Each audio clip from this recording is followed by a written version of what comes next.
The Baltimore Orioles ended up with not one, but two quality first basemen in 2023 in Ryan Mountcastle and Ryan O'Hearn. But the question is, can they both produce at that level next season? And how do they fit them both into the puzzle? We'll try to answer that question coming up on this episode of the Locked On Orioles podcast. You are Locked On Orioles, your daily Baltimore Orioles podcast. Part of the Locked On Podcast Network, your team every day.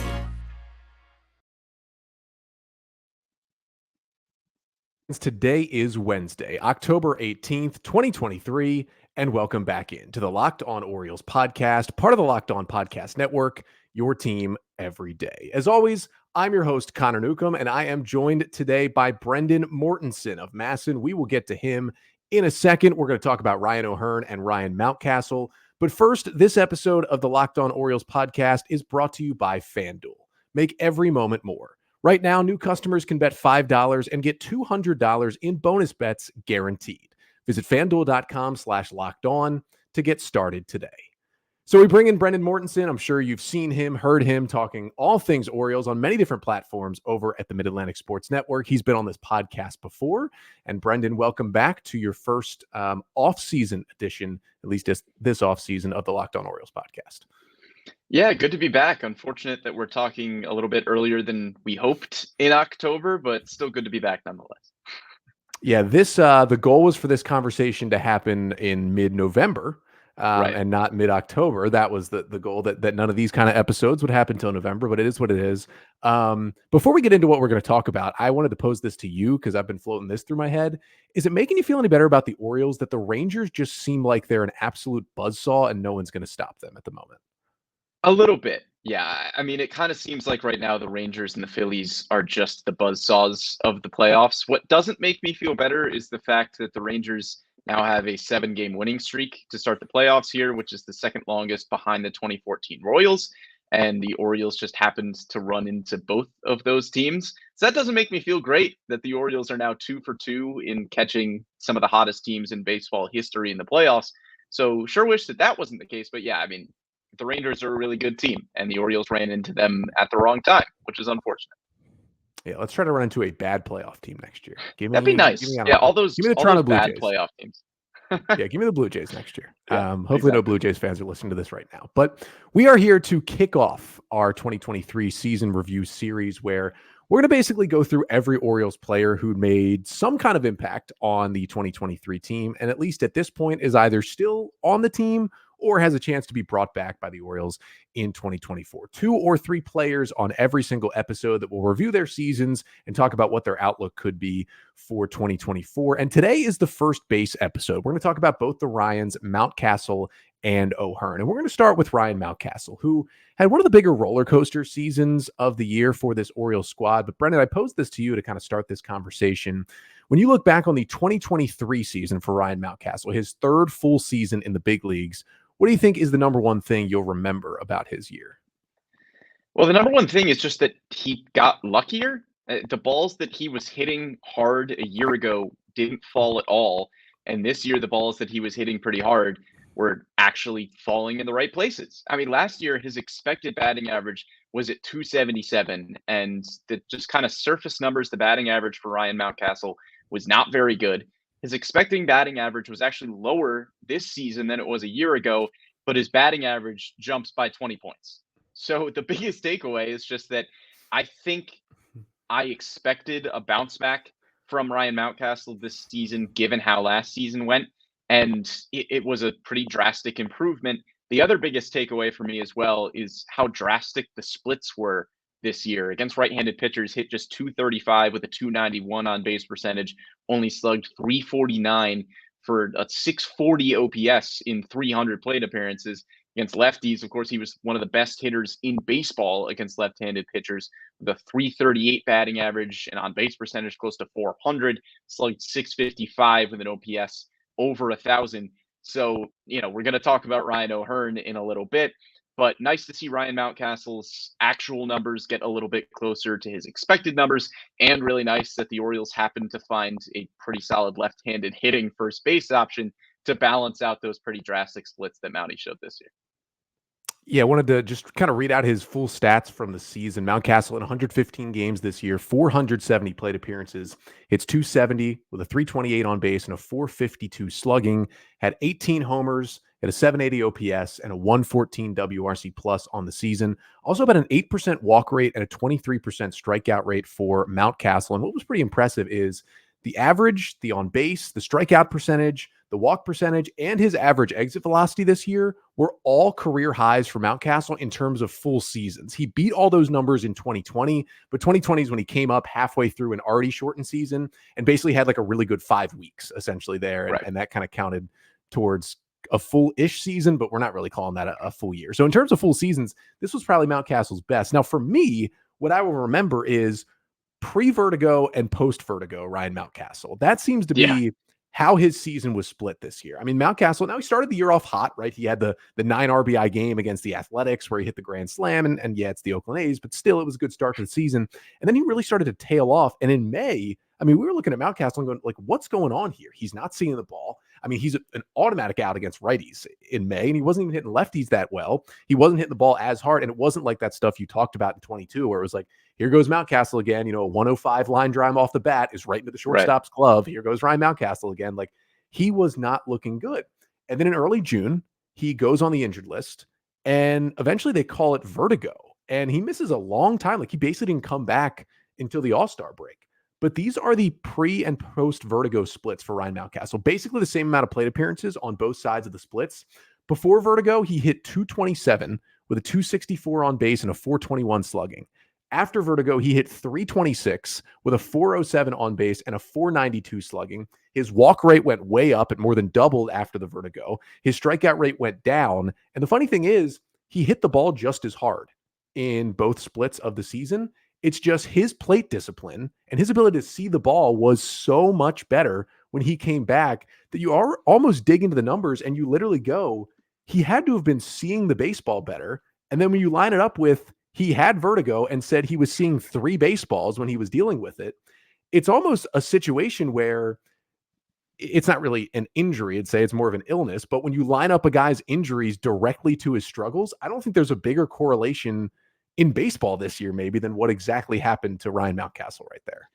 Yeah, I mean, I don't have specific experience with vertigo, but I would have to imagine that seeing 3 baseballs is harder than hitting 1 baseball. That's just my logic there.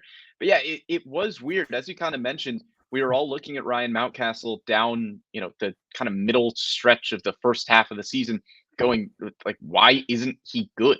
It's not like Ryan Mountcastle forgot how to hit a baseball. Like, why is he struggling here? And then vertigo just made a lot of sense. And they didn't even rush him back up either. I mean, he was down at AAA Norfolk for a pretty good stretch, as you mentioned, came up right around the All-Star break. So whatever it was that Ryan Mountcastle did, maybe it was just completely ditching the vertigo. Can't really say, how much of a difference that made, but can presume that it made a pretty big difference. And Mountcastle, the second half of the season, as you mentioned, really turned into one of the most important parts of the middle of this Orioles lineup.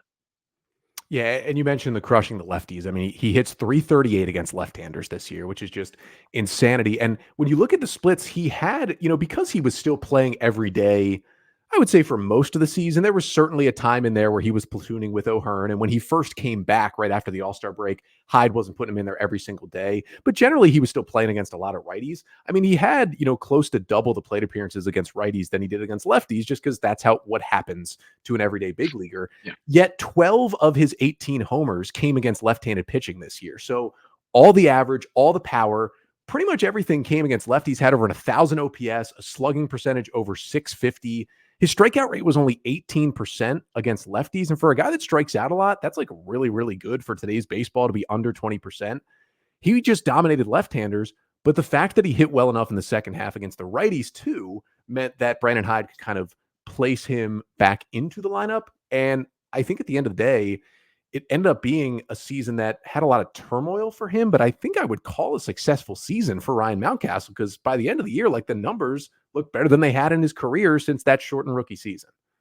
Yeah, I would definitely call it a successful 2023 for Mountcastle. You mentioned, only getting 115 games with the vertigo. His power numbers, the home runs, the doubles probably would have been right around or a little bit better than what we saw from Mountcastle in 2022. He had a 2.1 baseball reference WAR, which was the best of his career. His defense got better. He was still only in the 40th percentile for outs above average. But for Mountcastle, we've seen pretty consistent improvement at first base. The biggest thing, you mentioned career highs in the strikeout rate and in the walk rate. The biggest thing that I'm still looking at in terms of an area for improvement is the chase rate. The 5th percentile in baseball in chase rate. He was swinging at fewer pitches in the zone, which is probably a good improvement for Ryan Mountcastle to be a little bit more selective, even on pitches in the strike zone.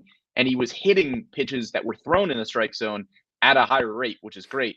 But his chase rate was still at 39%, which is really, really high. And I know Ryan Mountcastle is an aggressive hitter. It is one of the things that makes him dangerous at the plate is he is one of the few guys in this lineup right now that feels like a real threat to hit a first pitch fastball. He's going to come out swinging when guys like Adley Rutschman, Gunnar Henderson, Aaron Hicks this year especially were going to be more selective.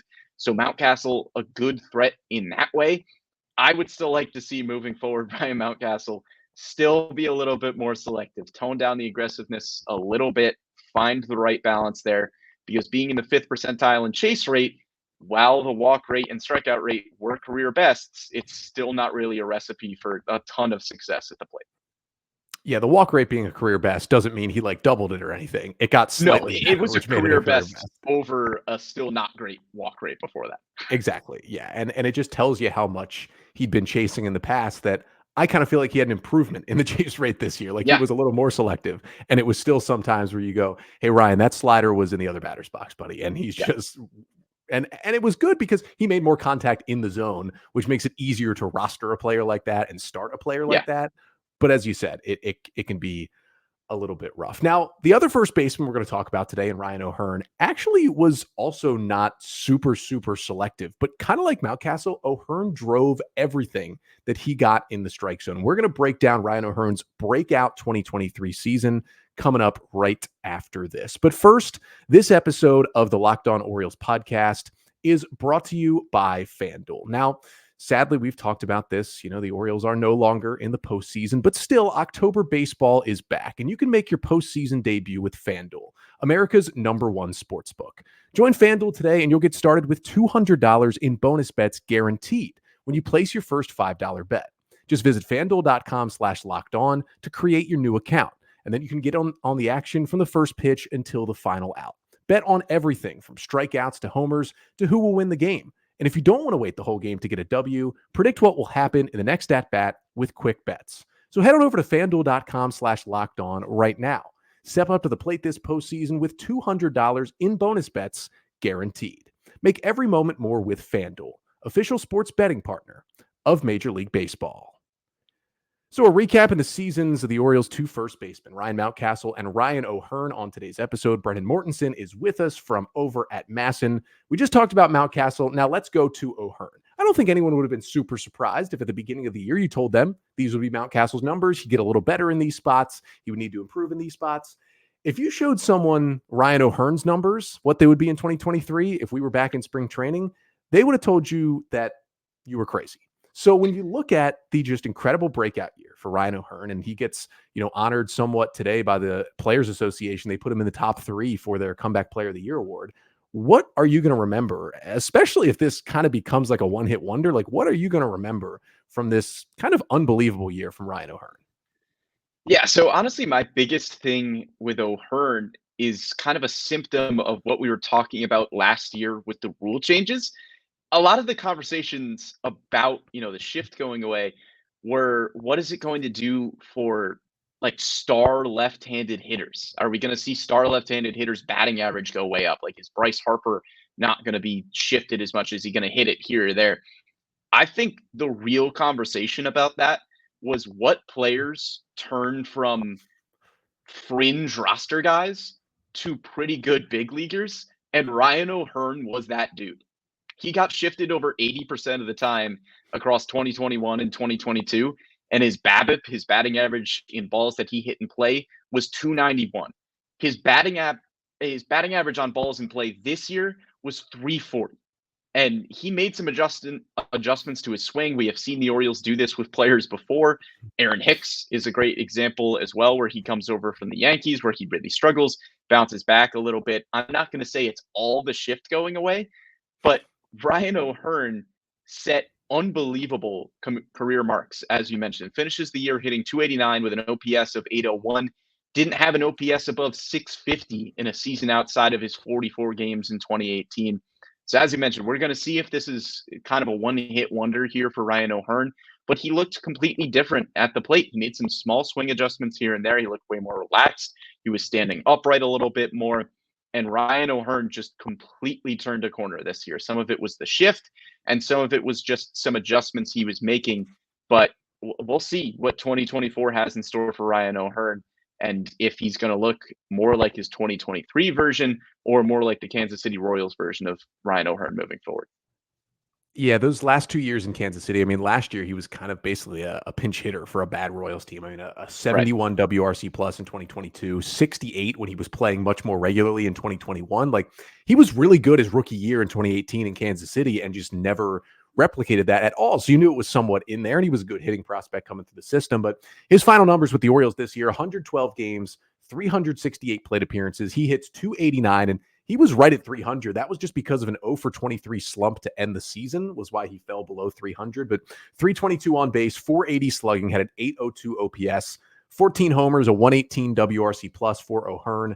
Just a 4% walk rate. He didn't really walk a lot at a 22% strikeout rate for Ryan O'Hearn. The thing I think I'm going to remember is very similar to yours, but it's just that it felt like he is like the number one poster child for change of scenery guy.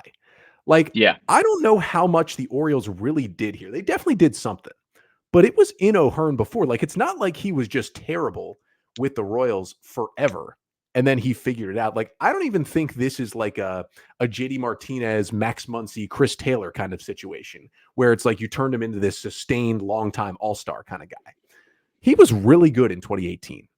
I think good stories were written about him this year about how he just kind of accepted that, you know, maybe baseball might not be his long-term future and that was able to clear his head. You talked about the shift helping him out. Obviously, the Orioles made some tweaks, but also just like deploying him in the correct situations for him to have success. And, you know, putting him on a good team probably helped, right? He was on some really, really bad Royals teams the past couple of years when he was really bad as well.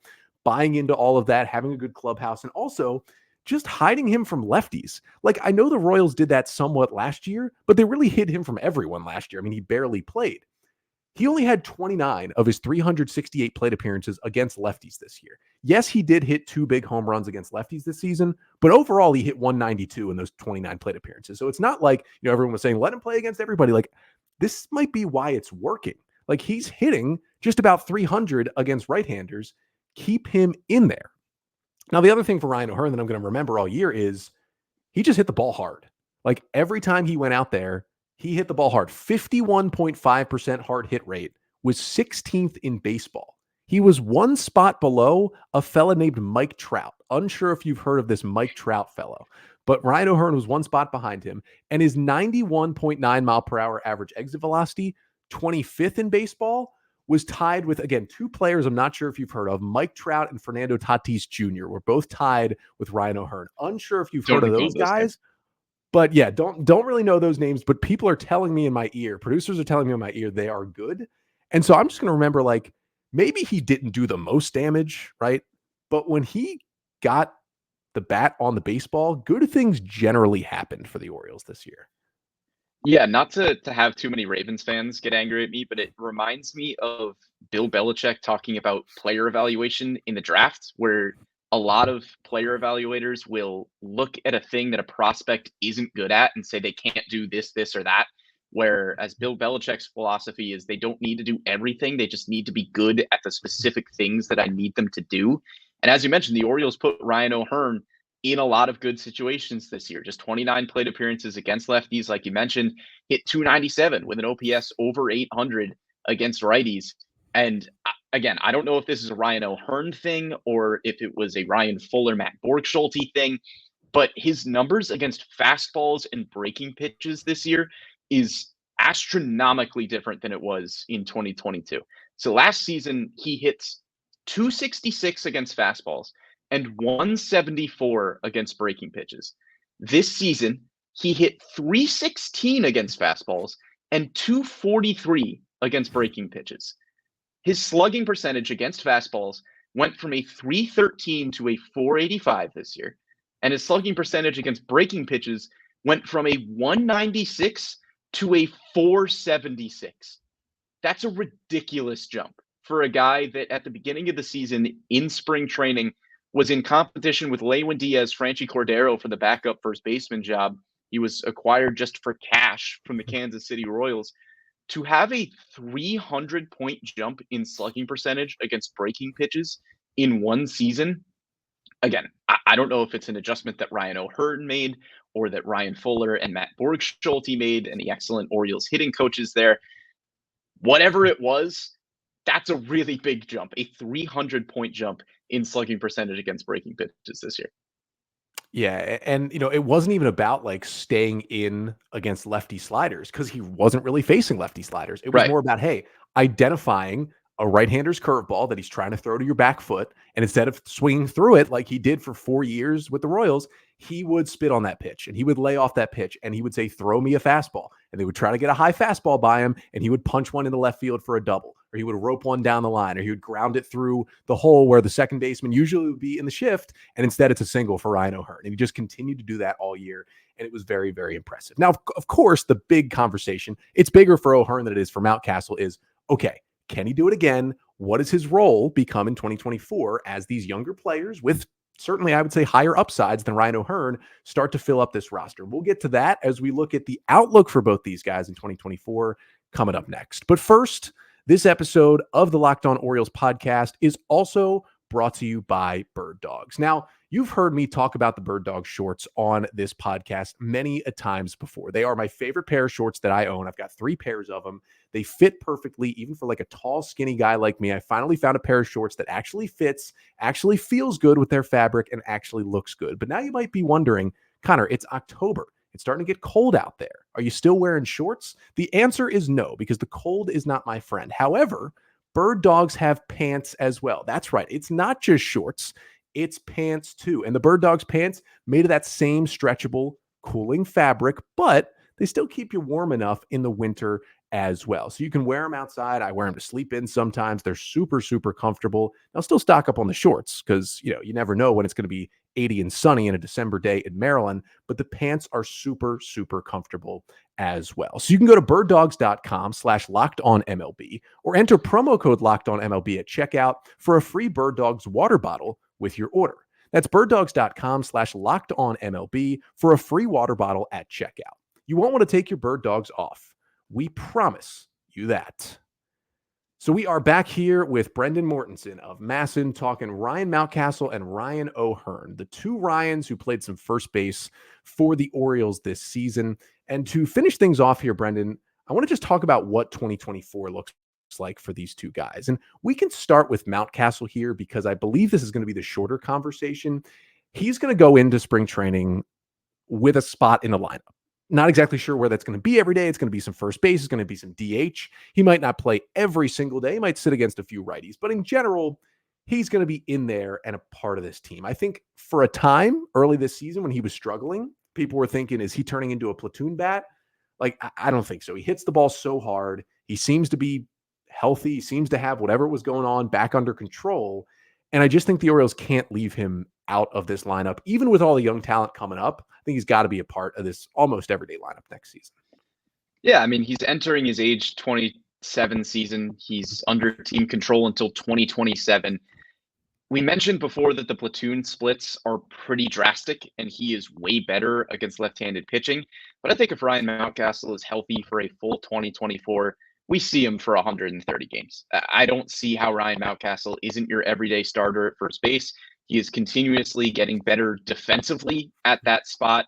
He is a fixture in the lineup. He's a fixture in the clubhouse. I think if he's healthy, he's getting everyday starts. In terms of his future way, way down the line, you don't really know with the left field wall being pushed back at Camden Yards, and maybe they don't value a right-handed power hitter as much. At least the draft hasn't really indicated that. So who knows down the line for Ryan Mountcastle, but for next year, he's going to be 27.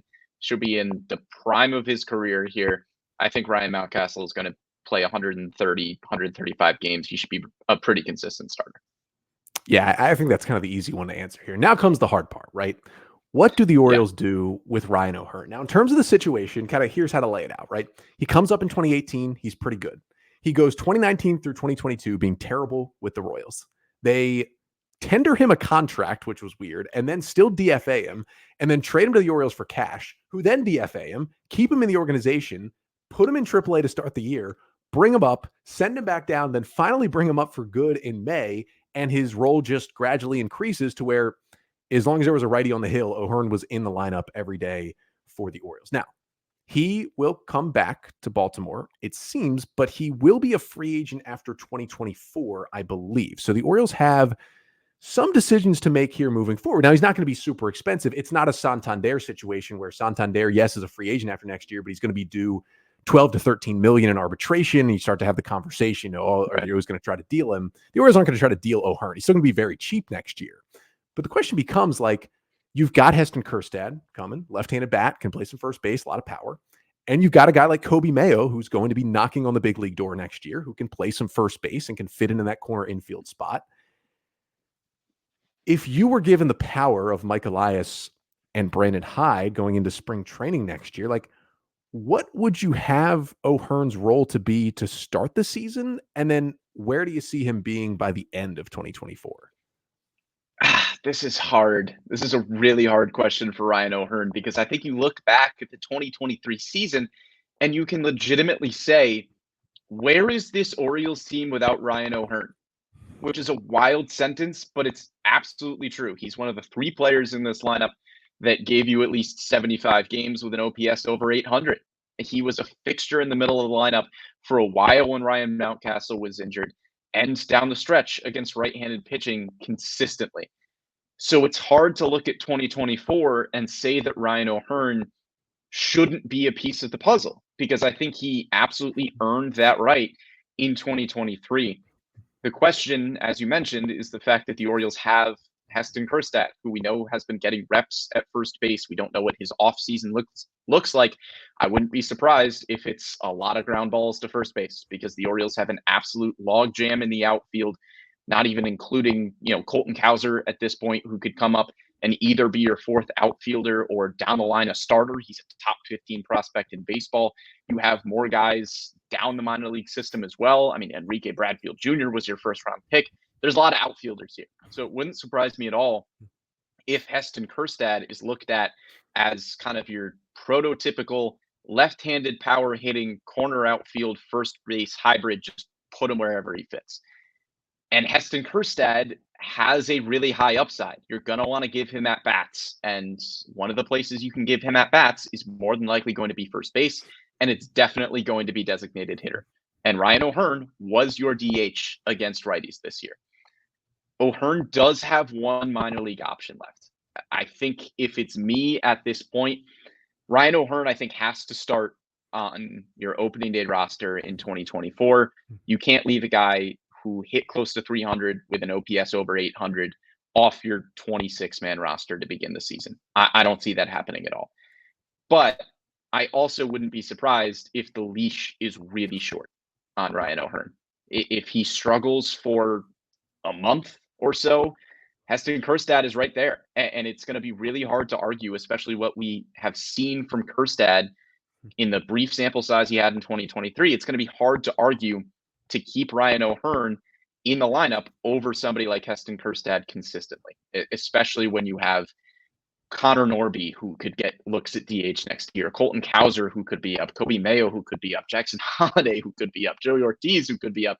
There are a ton of guys that need at-bats. So I think Ryan O'Hearn will probably have a pretty short leash, but I wouldn't be surprised if he plays lights out again.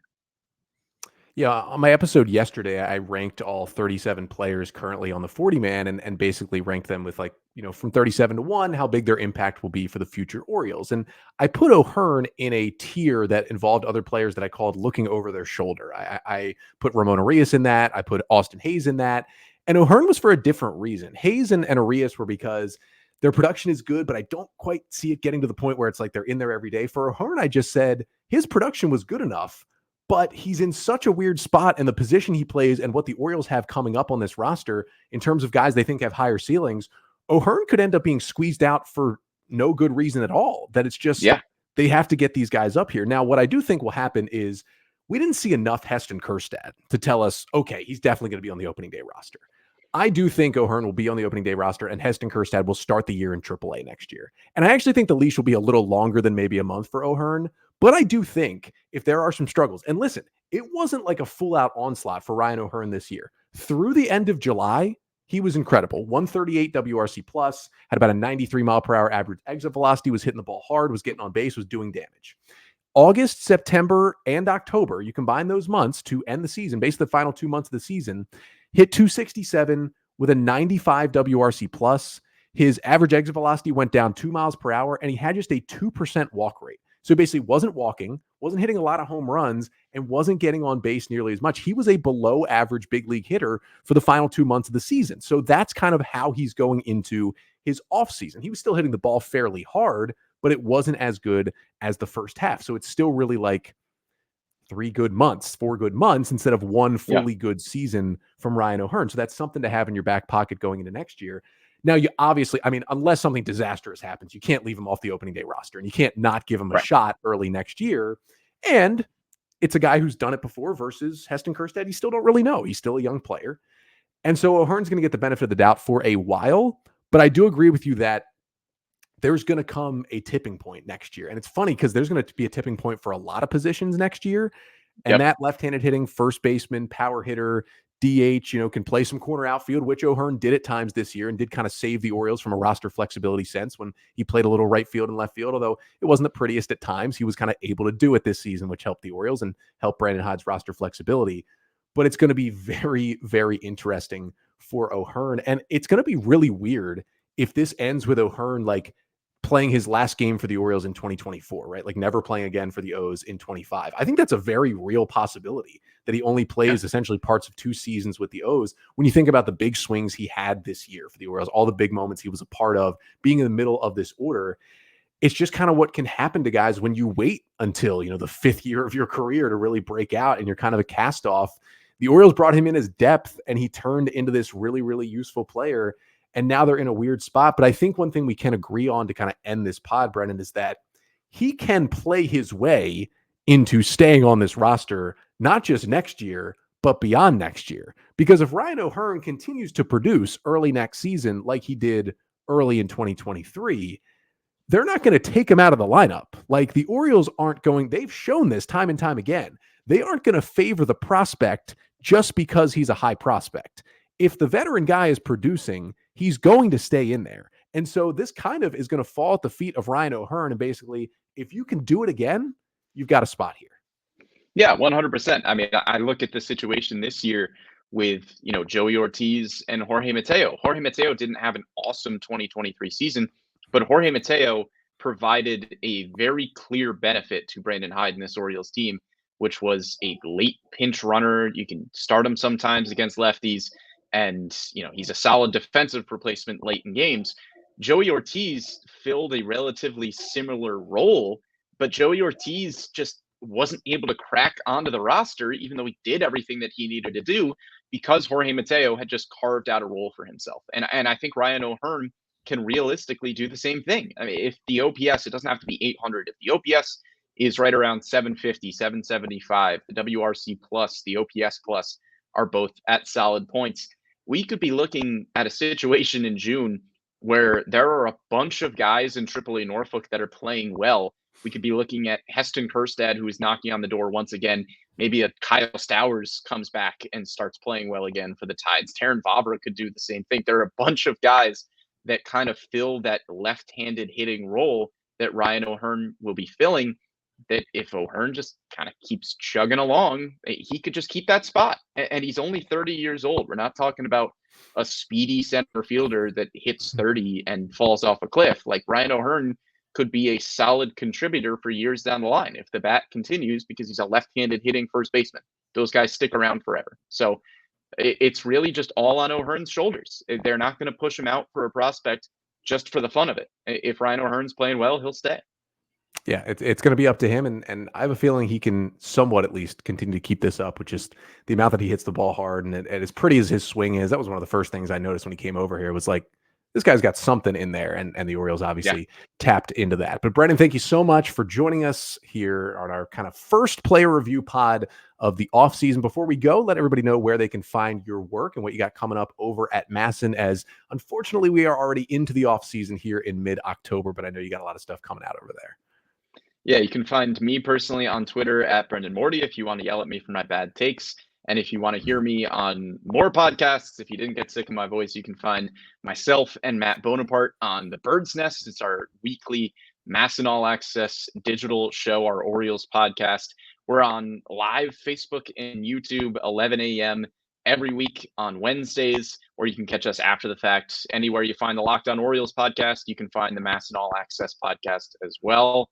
Make sure you're finding both of them. Just get all of your Orioles podcast needs with me and Connor. What more could you want? Yeah, listen to one after the other. So it's the perfect way to do it. You just Exactly. get a bunch of Brendan. And on a Wednesday. This is coming out on a Wednesday morning. People can listen to this and they can transition right into MASN All Access. That is what we want to do here. So Brendan, thank you so much. That is Brendan Mortensen of MASN. We will be back tomorrow continuing all the offseason content, continuing to review the seasons of the 2023 Orioles. But until then, I'm Connor Newcomb, and this has been the Locked On Orioles podcast, part of the Locked On Podcast Network. Your team every day.